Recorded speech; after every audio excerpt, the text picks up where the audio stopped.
Oh, sasakupin na natin ang buong mundo. USDC na ang payout. Cryptocurrency. Posibleng lumaki ang payout mo.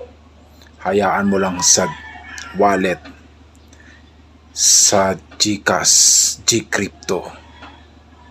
Ang USDC ay cryptocurrency representative ng dollar. 1 USDC, $1. Hindi mananakaw, hindi mahahawakan. Kaya ngayon, sa cryptocurrency kayo mag-payout.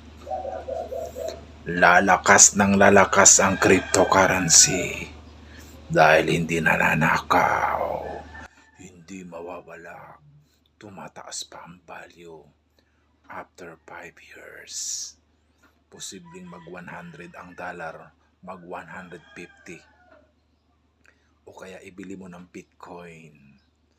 Posibleng mag 6 million, mag 12 million ang Bitcoin after 5 years. Lalaki ng lalaki ang pera mo. Ayan. Kung may tanong kayo, mag-comment lang. Akong bahala sa inyo. Sarap.